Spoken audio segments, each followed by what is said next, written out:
Hi, amazing only child moms. I'm for comment, your part time working mom friend who loves Yahweh, family, and fun.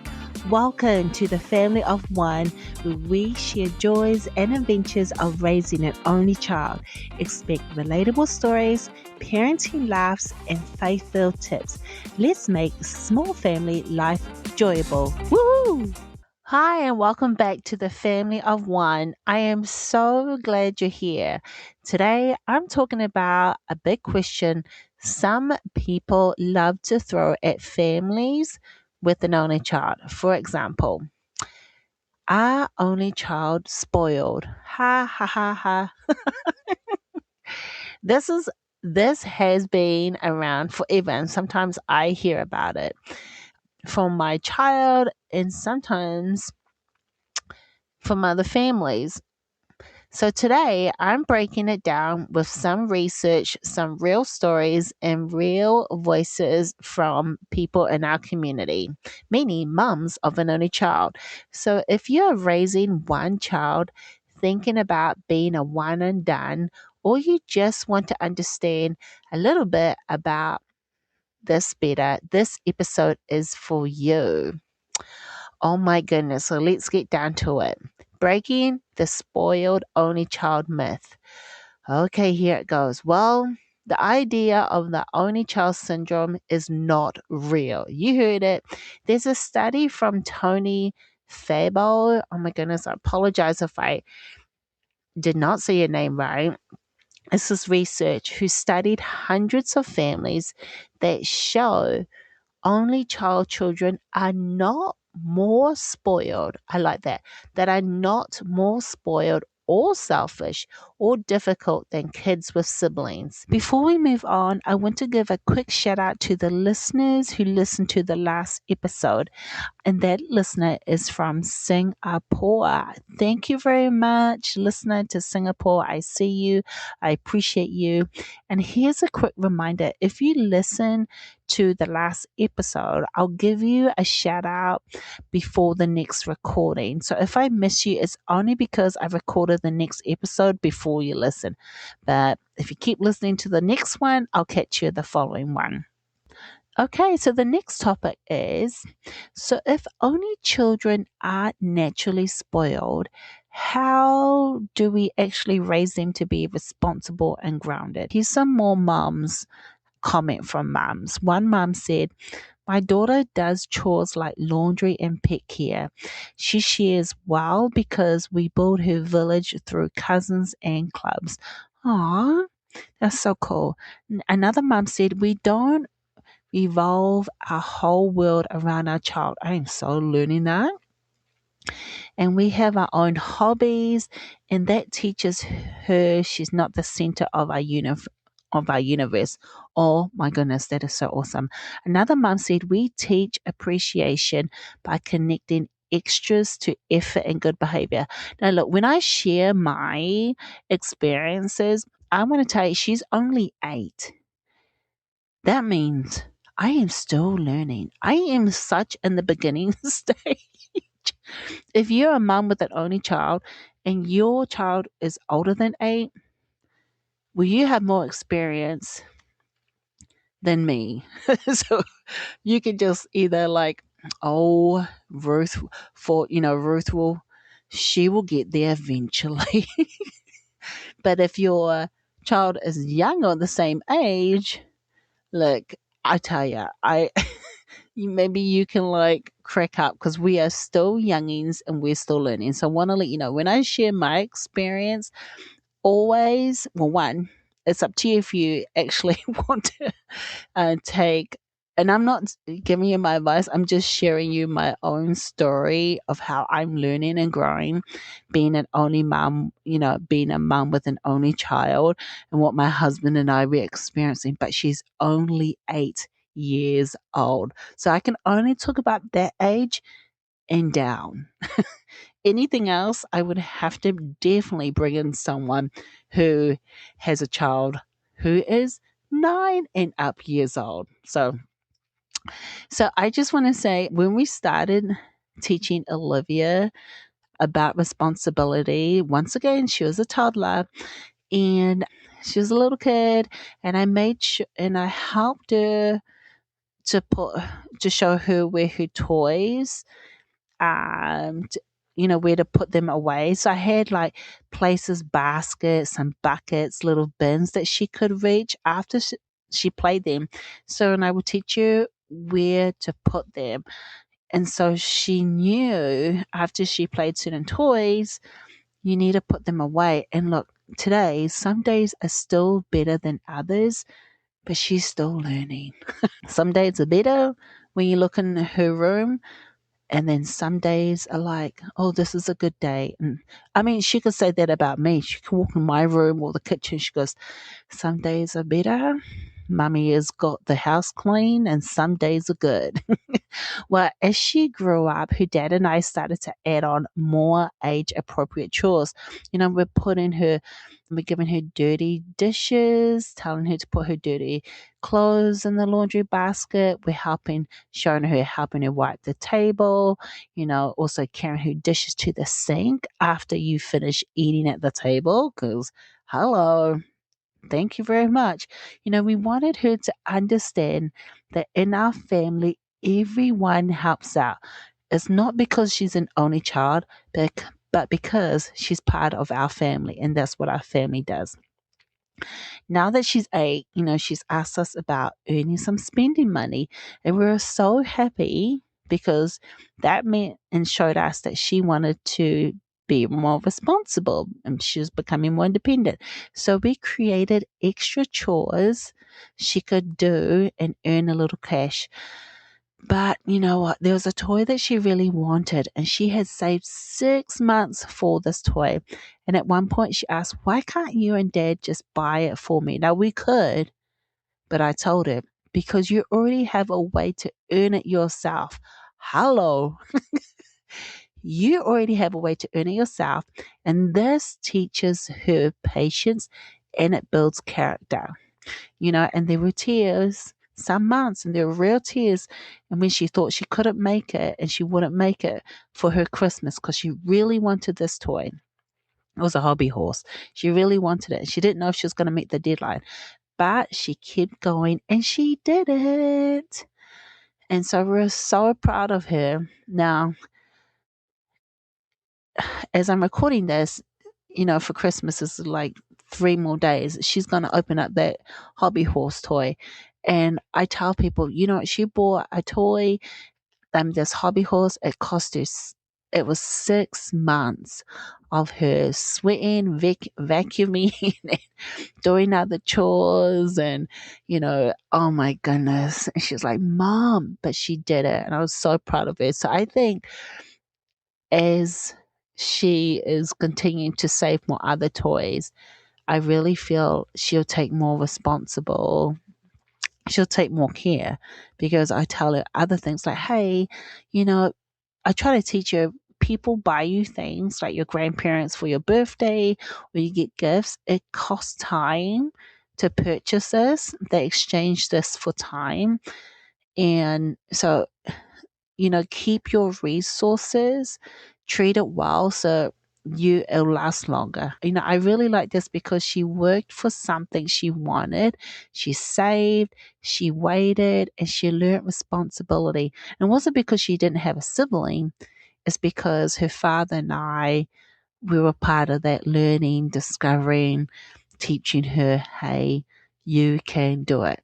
Delayed gratification, you're going to be okay. And the last topic about this, the joy of raising one child. Okay, sometimes people will say silly things and they will focus on what only children don't have. Like they'll say, oh, they don't have a lot of friends. They must be lonely.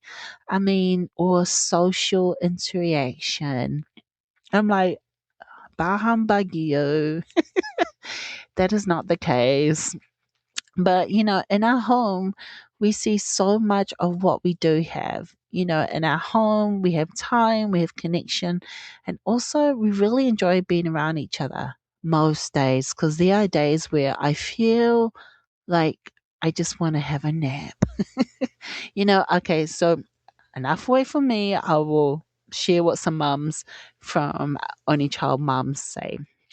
Okay, so these mums, one mum said, I spoil my daughter with love and attention. That's not spoiled, that's well loved. Oh my goodness, I love that saying, well loved. I tell people my child is well loved. I am well loved, and her father is well loved. So I say she is well loved by her grandparents. And I know, some siblings. I'm just going to say that she is well loved. So I can agree with this mum, number one. Another mum said, with one child, we can afford to travel and activities without stretching ourselves thin. That is awesome. And another mum said, when people ask, are you giving them a sibling? I say, I stop at perfection. That is what my husband, he definitely tells them.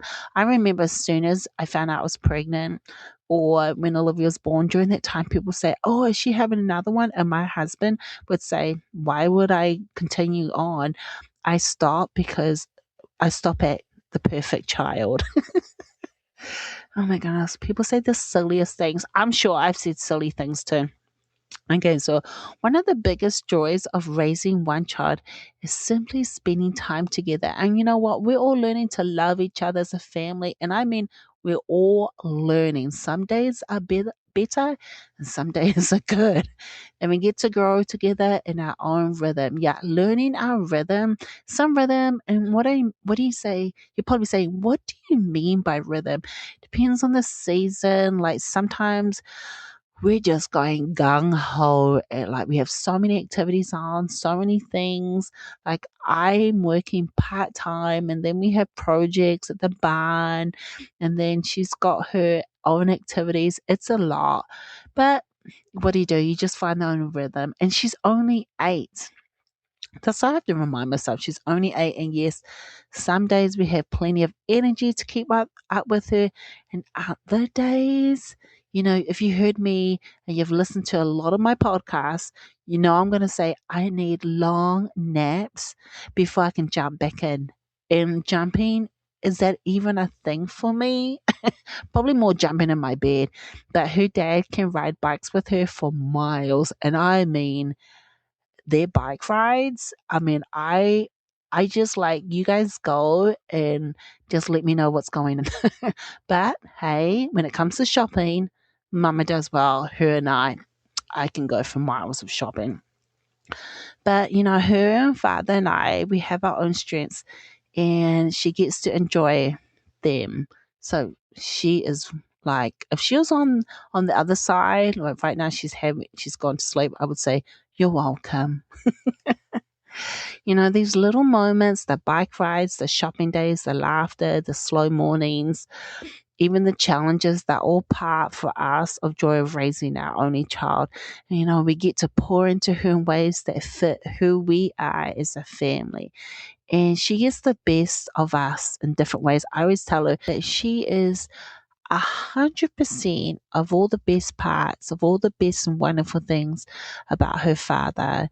And she's 100% of all the wonderful things about me, which totally equals, you would think it's 200, but I say she's 100%, or maybe that doesn't even add up.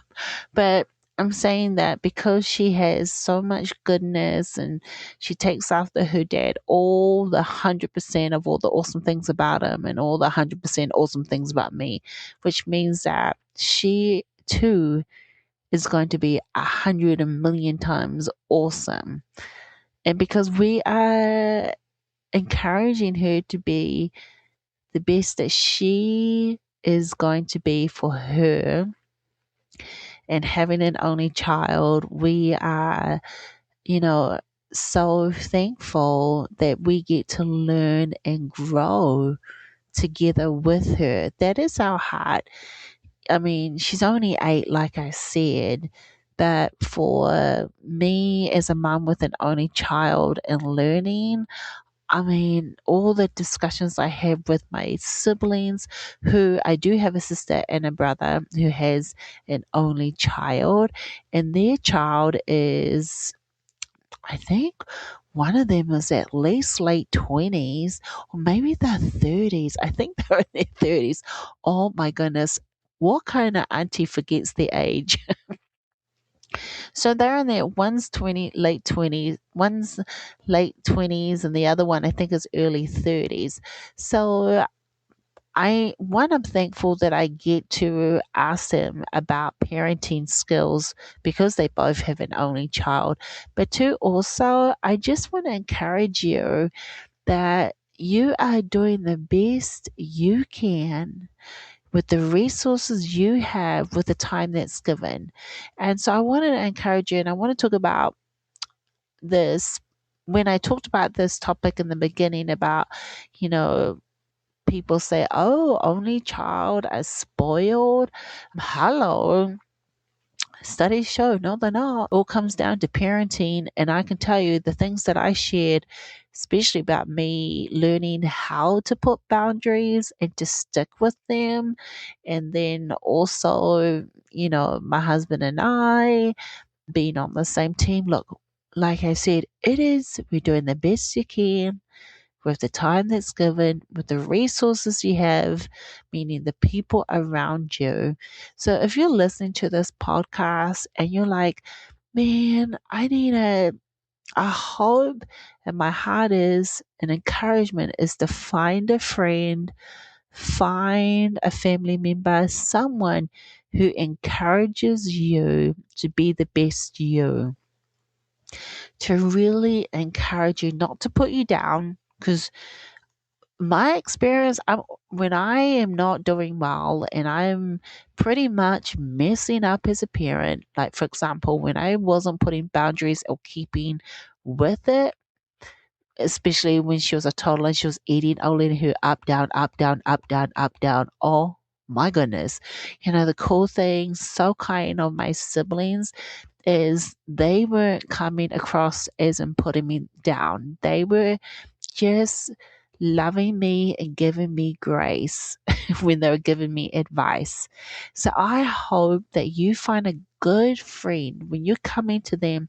They're not putting you down during that moment or any moment. They're encouraging you and gently helping you by seeing what they can help with, and just seeing and helping you process of just things that maybe you can see different things, like there's a different way of doing things, but an encouraging way that just fills your heart, and know that you're okay, that you are a great mom, that you are doing the best you can, that you are a wonderful wife. And that's my heart for you every time you listen to this podcast.